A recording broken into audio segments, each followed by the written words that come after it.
Olá, queridos alunos e estimados espectadores do programa Prova Final, uma parceria firmada entre a TV Justiça e a Rede de Ensino LFG. Tudo bem com vocês? O meu nome é Emerson Malheiro. Eu sou advogado, doutorando e mestre em Direito e professor de Direito Internacional e Direitos Humanos na Rede de Ensino LFG. Para aqueles que ainda não conhecem o programa Prova Final, saibam que ele é dividido em 3 blocos.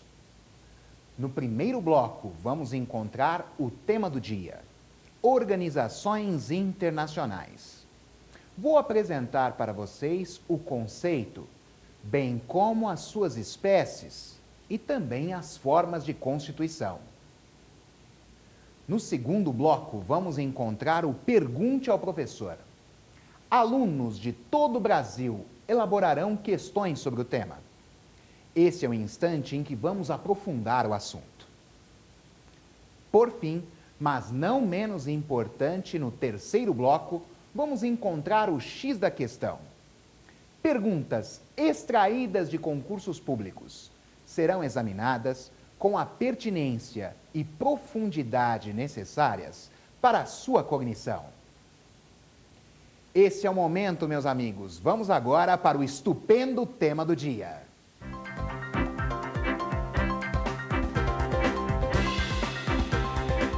Vamos então, meus amigos, iniciar o programa Prova Final com o tema do dia. Vou falar para vocês sobre as organizações internacionais intergovernamentais. Inicialmente, vou lhes apresentar um conceito. Uma organização internacional é uma personalidade estável e voluntária de direito internacional público, criada mediante tratado constitutivo, geralmente denominado Carta ou Constituição, com finalidade legalmente aceita, propósitos internacionalmente admitidos e personalidade típica, diferente dos membros que a integram, compondo-se em estrutura específica e dotada da faculdade de criar as suas próprias normas com funções particulares e o exercício de poderes concedidos pelos seus filiados. Com esse exame, meus amigos, nós vamos verificar que toda organização internacional e intergovernamental possui personalidade típica, diferente dos membros que a integram. Isso significa dizer que uma organização internacional e intergovernamental pode ser formada por estados ou por outras organizações internacionais menores.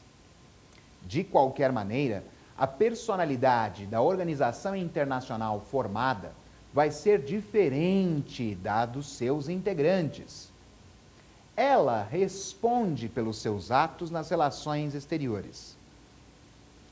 É claro que estados e outras organizações internacionais menores que façam parte dessa composição terão a responsabilidade. No entanto, a representação se procede pela organização internacional e intergovernamental. Também é importante mencionar, meus amigos, que uma organização internacional possui personalidade jurídica de direito internacional público. Em apertada síntese, possui a capacidade de celebrar tratados e convenções internacionais. Nesse aspecto, precisamos salientar que é extremamente importante o papel de uma organização internacional nas relações exteriores. Inicialmente, existia uma discussão sobre sua personalidade típica e a capacidade de celebrar tratados internacionais. No entanto, tal discussão se encerrou com a Convenção de Viena sobre o Direito dos Tratados de 1986, que é a consolidação do direito consuetudinário vigente no que é pertinente à celebração de tratados e convenções internacionais. A Convenção de Viena integra uma organização internacional com personalidade típica para celebrar acordos nas relações exteriores. Meus amigos, quando falamos sobre as organizações internacionais, não podemos esquecer da sua atuação nas relações exteriores. Nesse aspecto, vou afirmar para vocês que tal personalidade jurídica de direito internacional público atua em consonância com os demais sujeitos. Desse modo, ela não atua solitariamente. E assim como os Estados, assim como as pessoas físicas e jurídicas de direito interno, poderá se relacionar. No entanto, devemos nos lembrar que apenas as organizações internacionais e os Estados possuem a capacidade para a celebração de acordos nas relações exteriores. Excepcionalmente, também poderá fazê-lo o Comitê Internacional da Cruz Vermelha, por ter sido autorizado por acordo internacional. Existem duas importantes espécies de organizações internacionais: as organizações internacionais intergovernamentais de integração e as organizações internacionais intergovernamentais de cooperação. As organizações internacionais intergovernamentais de integração se propõem a atuar no cenário das relações exteriores como uma resposta a medidas competitivas envolvendo a globalização. Assim, posso afirmar para vocês que estamos diante de um verdadeiro direito da integração, com 5 fases completamente distintas. Os Estados poderão formar a organização internacional sem necessariamente integrar todas as fases. Preciso salientar para vocês que dessas 5 fases, quanto mais se aproxima da última, maior o nível de união entre os Estados. Assim, posso apontar para vocês como a primeira fase a Zona de Livre Comércio. Na Zona de Livre Comércio, os Estados vão se unir em uma organização internacional e intergovernamental, trazendo uma facilidade no fluxo de mercadorias, com a diminuição de taxas, ou ainda eliminação de quaisquer barreiras alfandegárias. Na segunda fase, teremos a União Aduaneira. Nessa hipótese, vamos verificar a presença de um estabelecimento na liberação de transição de pessoas. Elas poderão efetivamente transitar de um estado a outro. Ademais, quando falamos em uma união aduaneira, também é preciso destacar que os integrantes do bloco também fazem uma eliminação ou diminuição de barreiras alfandegárias com taxas específicas para estados que não componham o mesmo bloco.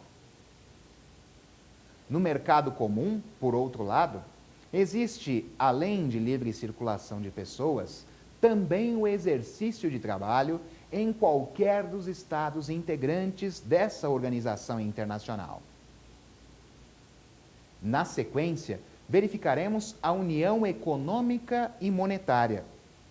Nessa hipótese, além de todas as características anteriores, vamos verificar a presença de moeda única entre os seus integrantes.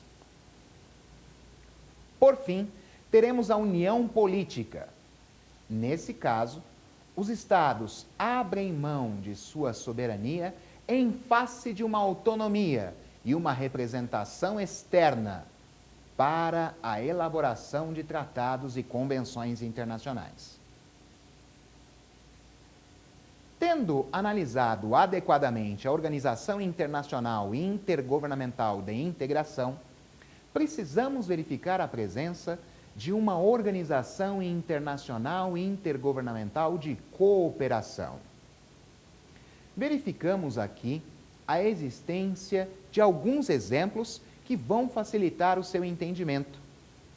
A Organização das Nações Unidas é uma organização internacional e intergovernamental de cooperação.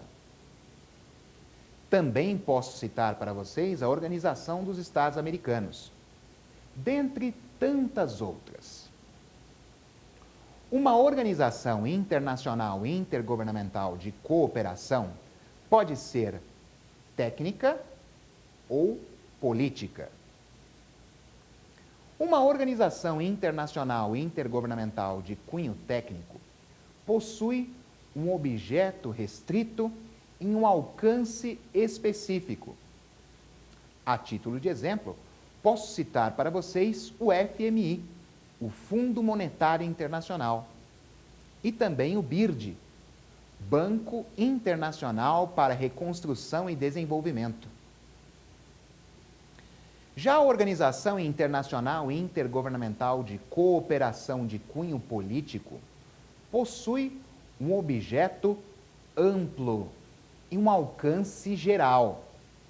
Nesse aspecto, o exemplo retromencionado da Organização das Nações Unidas é uma ótima hipótese a ser considerada. A Organização dos Estados Americanos também possui essa configuração. As organizações internacionais, meus amigos, atuam em nome dos seus integrantes. Ela é composta, criada por uma carta ou constituição. Essa é a denominação geralmente empregada nos tratados que criam as organizações internacionais. Ali estão configuradas todas as regras para o seu funcionamento, bem como a sua composição, sem descurar da atuação de seus funcionários nas relações exteriores.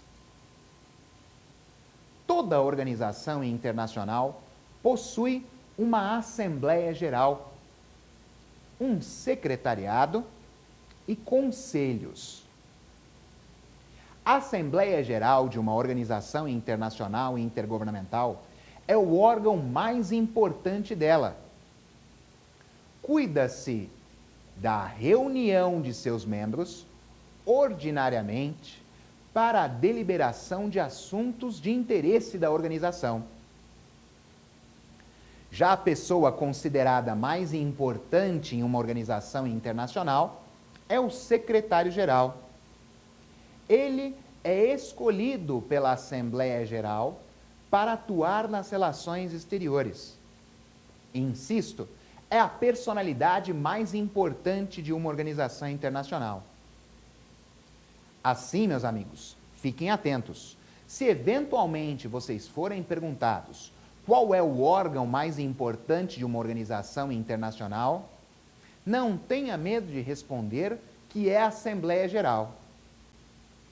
No entanto, por outro lado, se questionado sobre a personalidade mais importante de uma organização internacional, você precisará responder que se cuida do secretário-geral. Também existem outros funcionários que detêm relevância na atuação de uma organização internacional, como, por exemplo, o secretário-geral adjunto. Nesse aspecto, disse para vocês que uma organização internacional possui um secretariado.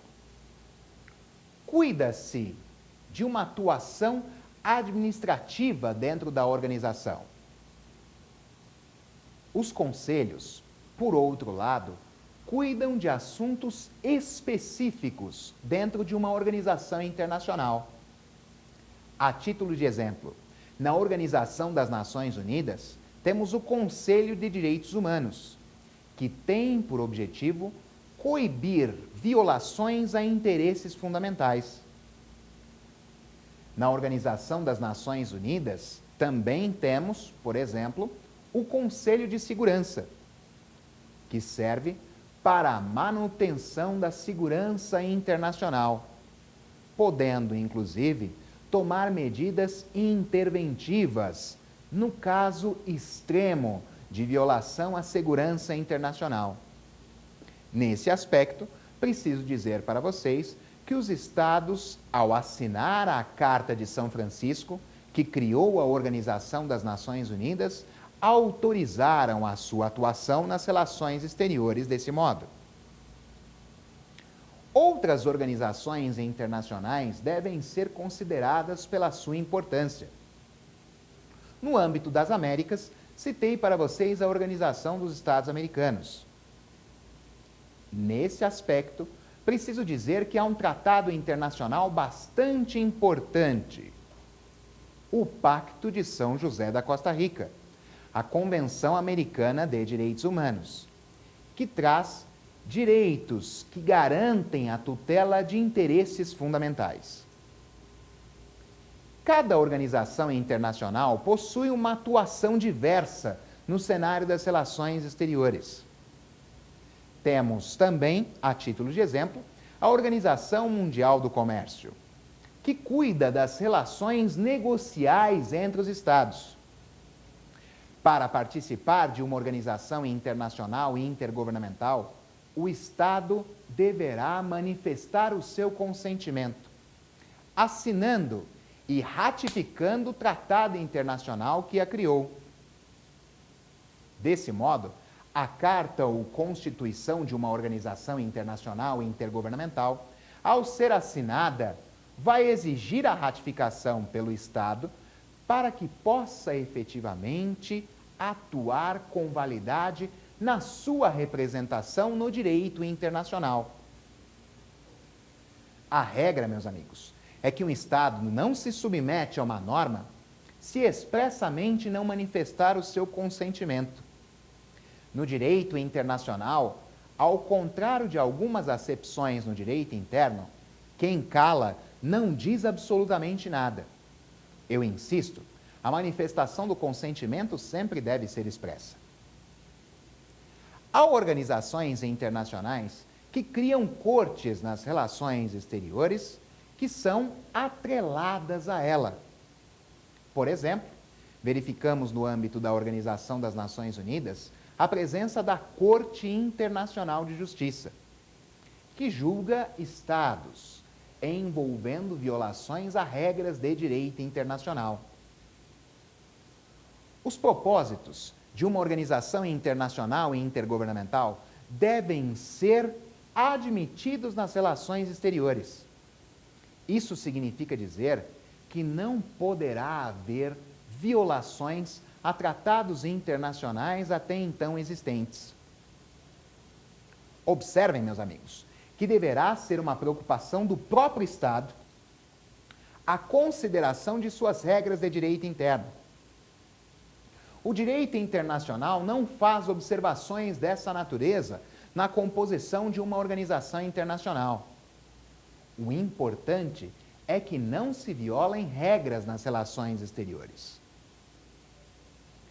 Também preciso mencionar para vocês que uma organização internacional e intergovernamental mostra o seu valor quando representa adequadamente os Estados, na deliberação de diversos assuntos, quando de sua representação em sua Assembleia Geral.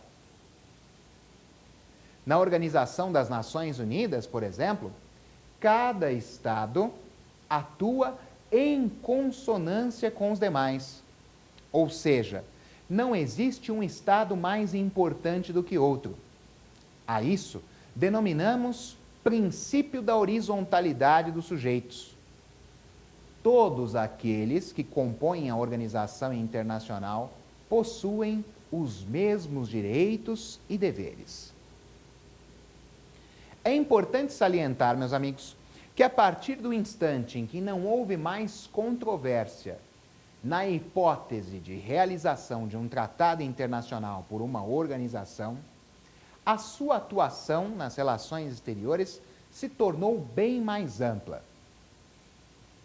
O direito internacional vem se desenvolvendo como nunca antes na história. Posso lhes afirmar que no século XX e no início do século XXI, inúmeros tratados internacionais foram criados e várias organizações internacionais e intergovernamentais surgiram para a tutela dos mais diversos interesses. Espero, meus amigos, que as explicações que eu trouxe para vocês envolvendo o tema organização internacional tenham sido úteis para a sua cognição sobre o assunto. Sabemos já, portanto, que são sujeitos que atuam celebrando tratados, os estados e as organizações internacionais e intergovernamentais. Saliento que os estados possuem personalidade jurídica de direito internacional público primária e as organizações internacionais e intergovernamentais uma personalidade jurídica de direito internacional público secundária. Agora, na sequência, vamos caminhar para o segundo bloco, onde vamos encontrar o Pergunte ao Professor, em que alunos de todo o Brasil elaborarão questões sobre o tema. Você não pode perder, o próximo bloco será estupendo.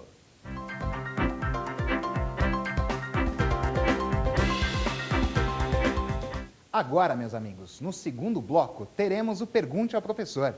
Vocês verão alunos de todo o Brasil elaborando questões sobre o tema.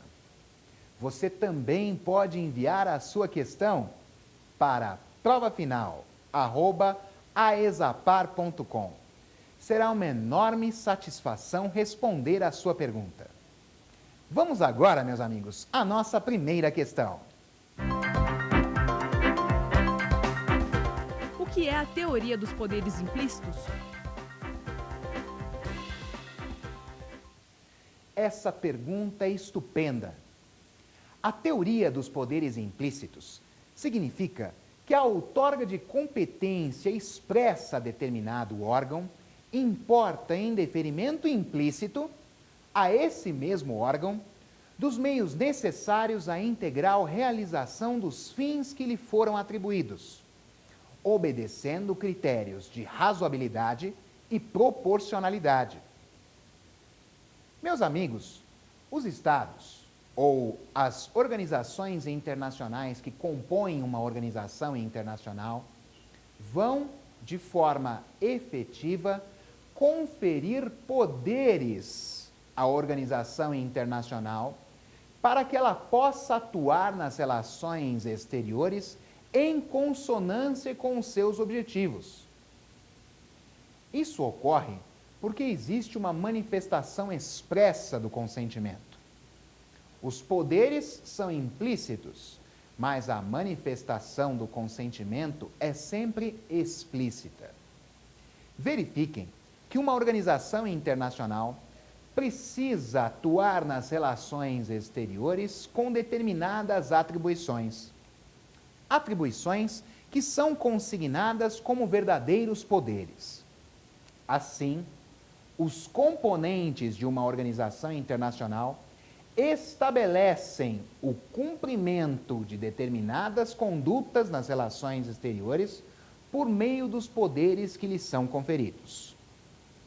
Desse modo, meus amigos, os objetivos poderão ser cumpridos a contento e a organização internacional e intergovernamental cumprirá o seu papel de representar os seus integrantes.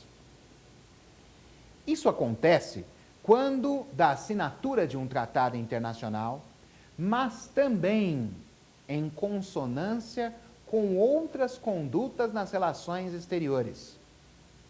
Uma organização internacional e intergovernamental, como possui personalidade típica, distinta dos membros que a integram, precisa do exercício de determinados poderes. Caso contrário, a representação não se mostrará contento. Nesse aspecto, meus amigos, se verifica que, como sujeito de direito internacional, uma organização internacional e intergovernamental possui autonomia. É certo que deverá seguir as regras de sua Carta ou Constituição. Mas, nesse aspecto, por possuir personalidade típica, diferente dos membros que a integram, poderá atuar de forma firme e categórica no direito internacional. Vamos agora, meus amigos, para a nossa segunda pergunta. Vamos ver.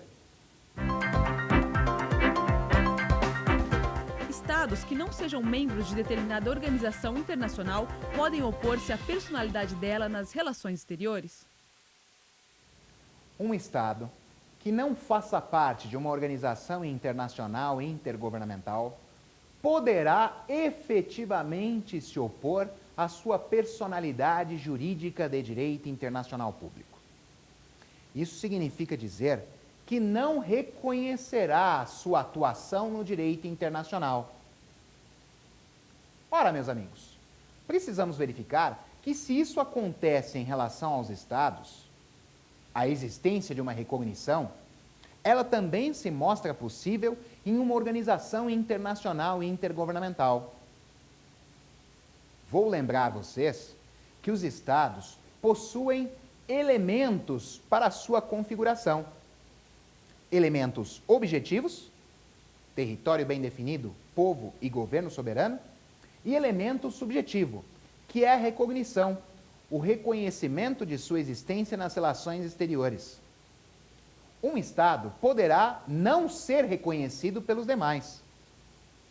Se isso acontece com essa espécie de sujeito no direito internacional, nada impede que também se tenha a mesma configuração em relação à organização. Nesse aspecto, vocês verificarão, de forma bastante atenta, que uma organização internacional não atuará em consonância com os direitos que lhe forem atribuídos, se não há o reconhecimento em relação ao território daquele Estado, que se opõe a ela. Mas, por óbvio, nós vamos verificar que, se o Estado faz parte da organização internacional, em outras palavras, é seu integrante, não poderá realizar oposição. Afinal, faz parte dela como um verdadeiro componente. Mas aquele sujeito que não integra a organização internacional poderá opor-se a ela, poderá não reconhecê-la. Desse modo, a organização internacional e intergovernamental não poderá realizar uma conduta nas relações exteriores que envolva esse Estado que não a reconheceu. Vamos verificar, meus amigos, que as organizações internacionais precisam do reconhecimento para que possam realizar condutas no direito internacional. Entretanto, preciso salientar para vocês que não é necessário reconhecimento de todos os Estados no direito internacional para que uma organização possa atuar. Ela vai atuar em relação àqueles Estados que a reconheceram. Se não houver o reconhecimento, essa atuação não existirá em relação a esse sujeito, que imperou a sua oposição. Vamos agora, meus amigos, à nossa terceira pergunta. Podem ser criadas organizações internacionais por tempo determinado? Podem ser criadas organizações internacionais por tempo determinado ou indeterminado. Normalmente, são criadas organizações internacionais intergovernamentais com tempo indeterminado. Mas nada impede que se crie uma organização com um prazo determinado de atuação no direito internacional. Isso acontece, meus amigos, porque muitas vezes pode surgir a necessidade de criação de uma organização internacional e intergovernamental com um objeto específico. E este objeto específico levar em consideração determinado prazo de duração. Imaginem vocês, meus amigos, a criação de uma organização internacional e intergovernamental específica para tutelar determinados direitos na hipótese de uma situação de beligerância. Houve uma guerra e essa organização internacional e intergovernamental foi criada com o objetivo de tutelar interesses para colocar fim à beligerância. Não teria eficazmente a necessidade de essa organização internacional e intergovernamental continuar a existir depois do término da conflagração. Nada impede também que se estabeleça categoricamente uma data para o seu fim. Por exemplo, uma organização internacional e intergovernamental criada hoje, para que deixe de existir, desapareça das relações exteriores em maio de 2013. Não há nenhum óbice. O importante é verificarmos o cumprimento de seus objetos. Nessa espécie, podemos analisar uma organização internacional e intergovernamental com determinados objetivos. O cumprimento efetivo desses objetivos poderá colocar fim à sua existência. Diversas são as formas, portanto, de configuração de prazo determinado para o surgimento e desaparecimento de uma organização internacional e intergovernamental. Vamos agora, meus amigos, à nossa quarta pergunta. Vamos ver. Como se procede o financiamento de uma organização internacional? Essa pergunta é muito importante. Como se procede o financiamento de uma organização internacional e intergovernamental? O seu financiamento se procede por meio de uma contribuição dos seus componentes, sejam eles estados ou organizações internacionais e intergovernamentais menores. Cada uma das organizações internacionais e intergovernamentais vai utilizar um critério diferente para o estabelecimento dessa contribuição. Não raro, leva-se em consideração a capacidade contributiva do Estado e também da organização internacional que a integra. Essa capacidade contributiva vai observar a possibilidade de atuação na contribuição de um Estado para a composição do financiamento de uma organização internacional e intergovernamental. Verifiquem, por exemplo, a hipótese da Organização das Nações Unidas. Naquela organização internacional, verifica-se que a observância da capacidade contributiva é bastante útil para o seu financiamento. É certo que, nesse aspecto, os Estados Unidos configuram-se como o maior contribuinte da ONU. No entanto, também podemos verificar que esse é o modo mais justo para que uma organização internacional e intergovernamental possa financiar as suas atividades nas relações exteriores. Assim, meus amigos, qualquer outra forma, certamente, configurar-se-ia como um verdadeiro desvio na própria atuação da organização internacional nas relações exteriores. Assim, quando os Estados podem atuar com a sua contribuição de uma forma positiva, não significa dizer, em nenhuma hipótese, que a organização internacional e intergovernamental deverá proteger os interesses daquele Estado ou daquela organização em face da sua contribuição. Caso isso fosse feito, certamente posso afirmar para vocês que haveria verdadeira desigualdade entre os Estados. E assim, configuraria em efetivo desmantelamento do princípio da horizontalidade dos sujeitos nas relações exteriores. O financiamento de uma organização internacional pelos Estados e por outras organizações que a integram se mostra como a forma mais igualitária e justa para que uma organização internacional e intergovernamental possa atuar efetivamente nas relações exteriores.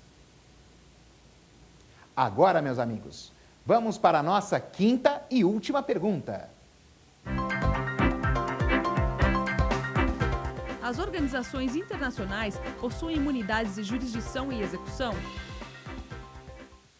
Sim, As organizações internacionais e intergovernamentais possuem imunidade de jurisdição e também de execução. Essa imunidade é proveniente de tratados e convenções internacionais. Não advém do direito costumeiro.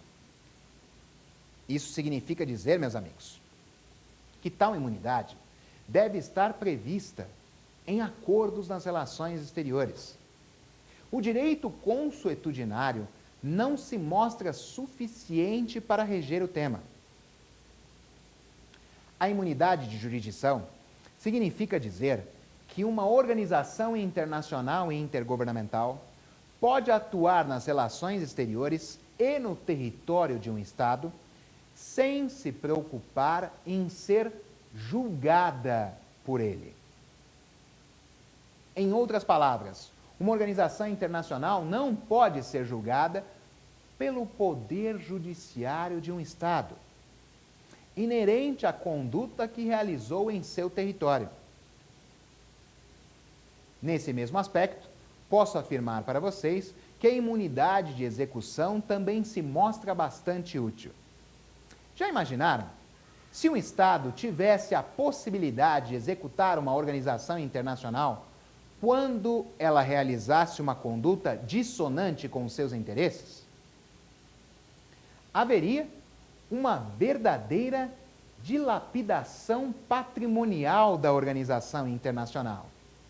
Desse modo, ela restringiria a sua conduta no território de determinado Estado. A imunidade de execução garante a ela, portanto, uma atuação imparcial no território do Estado dos seus integrantes, de cada um dos seus componentes, dos pactuantes que firmaram o tratado internacional que a criou. Desse modo, a violação a regras da Carta ou Constituição da Organização Internacional pode ser devidamente coibida, sem que haja qualquer receio. Como vocês podem ver, a imunidade de jurisdição e execução se mostra bastante útil para conferir liberdade a uma organização internacional intergovernamental. Ela não precisa temer qualquer atuação no território de um Estado. Assim, verifica-se que o secretário-geral de uma organização internacional poderá efetivamente atuar em consonância com as regras da Carta ou Constituição, sem que isso possa trazer qualquer espécie de retaliação a uma organização internacional e intergovernamental. A imunidade de jurisdição, meus amigos, garante a essa organização internacional que ela não será julgada pelo poder judiciário de um Estado, caso realize uma conduta em relação a ele.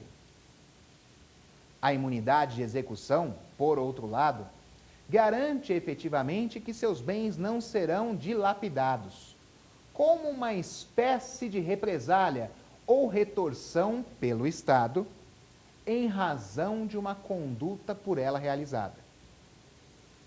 Preciso lembrar vocês que uma organização internacional e intergovernamental atua de acordo com as regras de sua Carta ou Constituição, nem além, nem aquém.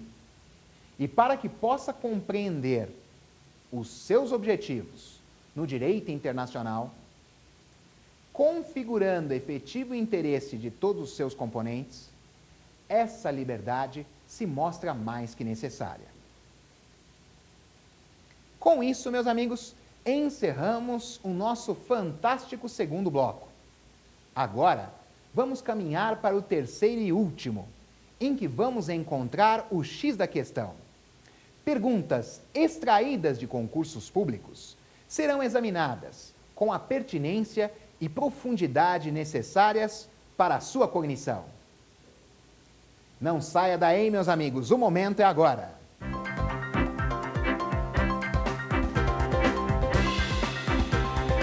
Agora, meus amigos, no X da questão, vamos verificar importantes questões provenientes de concursos públicos. É o momento em que vocês verão como os examinadores exigem o tema cuidado na aula de hoje. Vamos à nossa primeira pergunta. Juiz Federal Substituto, Tribunal Regional Federal, Primeira Região, 2009. Assinale a opção correta acerca das organizações internacionais. Alternativa A. Podem ser membros dessas organizações apenas Estados. Alternativa B. Suas imunidades de jurisdição e execução têm base no direito costumeiro. Alternativa C. Sua capacidade para celebrar tratados é inerente à sua personalidade no direito internacional. Alternativa D. Não podem ser responsabilizadas diretamente por seus atos. Alternativa E. Estados que não sejam membros de determinada organização internacional podem opor-se à personalidade internacional dessa organização. Vamos agora, meus amigos, analisar alternativa por alternativa. Vamos verificar primeiro a letra A. Podem ser membros dessas organizações apenas Estados. A alternativa A não deve ser assinalada, pois está errada. Podem ser pactuantes de uma organização internacional, os Estados e também outras organizações internacionais. Vamos verificar agora a alternativa B. Suas imunidades de jurisdição e execução têm base no direito costumeiro. A alternativa B também está errada, pois as imunidades de jurisdição e execução são provenientes de tratados e convenções internacionais. Vamos verificar a alternativa C. Sua capacidade para celebrar tratados é inerente à sua personalidade no direito internacional. A capacidade para celebrar tratados internacionais é proveniente de tratados e convenções, em especial a Convenção de Viena sobre o Direito dos Tratados de 1986. Portanto, a alternativa C está errada e não deve ser assinalada. Vamos verificar agora a alternativa D. Não podem ser responsabilizadas diretamente por seus atos. Amigos, uma organização internacional e intergovernamental pode ser responsabilizada por sua conduta nas relações exteriores. Não possuir efetivamente essa configuração deixaria esse sujeito de direito internacional impune por eventuais condutas lesivas no cenário internacional. Possuir imunidade de jurisdição e execução não significa ausência de responsabilização. Portanto, a alternativa D está errada e não deve ser assinalada. Vamos verificar juntos a alternativa E. Estados que não sejam membros de determinada organização internacional podem opor-se à personalidade internacional dessa organização. A alternativa E de Emerson se mostra como certa resposta. Isso porque um Estado que não seja integrante de uma organização internacional poderá opor-se a ela. Em outras palavras, não reconhecê-la no direito internacional. Vamos agora à nossa segunda questão. Juiz do Trabalho Substituto, Tribunal Regional do Trabalho, 8ª Região, 2005. Segundo a doutrina do direito internacional, é correto afirmar, em se tratando de organizações internacionais. Alternativa A. O tratado constitutivo de uma organização internacional está sujeito ao procedimento de ratificação e reserva pelos Estados que a constituem. Alternativa B. A definição de organização internacional está na Convenção de Viena de 1969, sendo uma associação voluntária de sujeitos de direito internacional, constituída por ato de direito internacional, realizando-se em um ente estável, que possui ordenamento jurídico interno próprio e é dotado de órgão e institutos próprios para a realização de suas finalidades específicas. A alternativa C. A imunidade não é uma característica atribuível à organização internacional, sendo apenas possível seu exercício por Estados soberanos. A alternativa D. Apesar de ser sujeito de direito internacional, a organização internacional mantém uma vida vinculada aos Estados soberanos que a constituíram, pois não possui, em regra, personalidade legal internacional. A alternativa E. São aquelas criadas pelos Estados-membros ou por outras organizações internacionais, constituídas com base em um tratado multilateral, que depende do procedimento de ratificação para a entrada em vigor de seu tratado constitutivo. Vamos agora, meus amigos, analisar alternativa por alternativa. Vamos começar pela letra A. Vamos ver. O tratado constitutivo de uma organização internacional está sujeito ao procedimento de ratificação e reserva pelos Estados que a constituem. Essa alternativa está errada, meus amigos.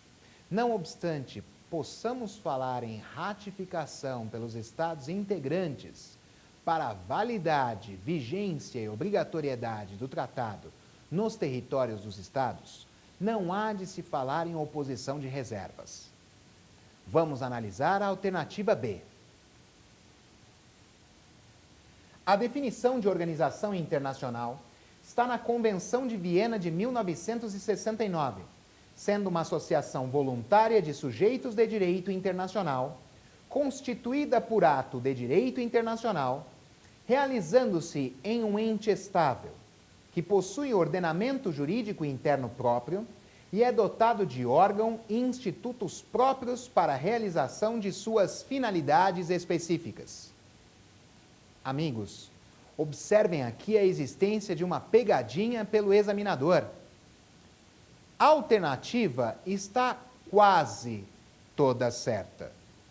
O problema aqui é que a Convenção de Viena sobre o Direito dos Tratados de 1969 não cuida das organizações internacionais, mas apenas dos Estados. Assim, teríamos que considerar a Convenção de Viena de 1986. Desse modo, a alternativa B de Betina está errada e não deve ser assinalada. Vamos verificar a alternativa C. A imunidade não é uma característica atribuível à organização internacional, sendo apenas possível seu exercício por Estados soberanos. Amigos, sabemos que a alternativa C está errada, não é verdade? Afinal, os Estados e as organizações internacionais possuem imunidades. Vamos agora analisar a alternativa D. Apesar de ser sujeito de direito internacional, a organização internacional mantém uma vida vinculada aos Estados soberanos que a constituíram, pois não possui, em regra, personalidade legal internacional. A alternativa D, de Deolinda, está errada. Afinal, os Estados possuem personalidade jurídica de direito internacional público e as organizações internacionais também. Vamos analisar agora a alternativa E. São aquelas criadas pelos Estados-membros ou por outras organizações internacionais, constituídas com base em um tratado multilateral, que dependem do procedimento de ratificação para a entrada em vigor de seu tratado constitutivo.